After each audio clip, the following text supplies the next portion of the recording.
Hello hi అండి, సుజాతాస్ కిచెన్కి స్వాగతం.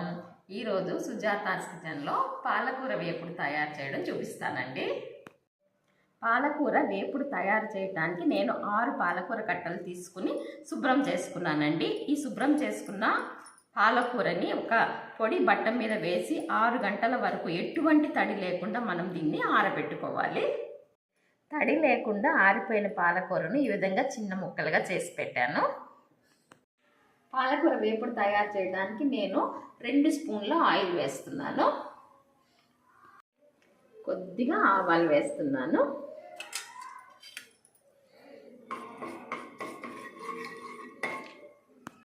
రెండు పెద్ద ఉల్లిపాయలని ఈ విధంగా చిన్న ముక్కలుగా చేసి పెట్టుకున్నానండి. వీటిని కూడా మనము ఈ ఆయిల్లో వేసేద్దాము. దీన్ని కొంచెం దోరగా వేయించుకుంటే సరిపోతుందండి. చూసారా, ఈ విధంగా ఉల్లిపాయ దోరగా వేగితే సరిపోతుంది.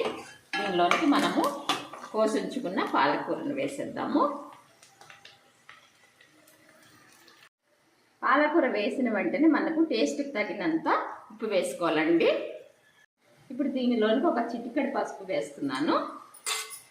ఈ పసుపు వేసిన తర్వాత దీన్ని బాగా కలిపి సిమ్లో పెట్టి మనం మూత పెట్టకుండా వేయించుకోవాలి. పాలకూర ఈ విధంగా బాగా వేగిపోయింది. దీనిలోనికి నేను కొద్దిగా అల్లం వెల్లుల్లి పేస్ట్ వేస్తున్నాను. అల్లం వెల్లుల్లి పేస్ట్ అనేది మీ ఇష్టం అండి, మీకు అవసరం లేకపోతే దాన్ని స్కిప్ చేయొచ్చు. దీనిలోనికి నేను రుచికి సరిపడగా కారం వేస్తున్నాను. కారం అనేది మీరు టేస్ట్కి తగినట్టుగా వేసుకోండి. ఈ కారం వేసిన తర్వాత మనం పచ్చివాసన పోయే వరకు వేయించుకొని దీనిని ఆఫ్ చేసేసుకోవాలి. పాలకూర ఫ్రై రెడీ అయిపోయింది. నేను దీన్ని డిష్ అవుట్ చేస్తున్నాను.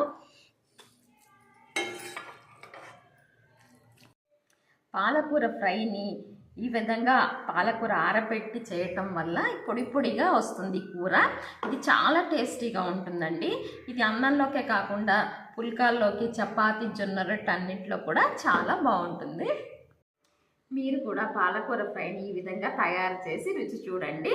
ఇప్పటి వరకే నా ఛానల్ని సబ్స్క్రైబ్ చేసుకున్నట్లయితే ప్లీజ్ సబ్స్క్రైబ్ మై ఛానల్. నా ఛానల్ని తప్పకుండా లైక్ చేయండి. Thank you.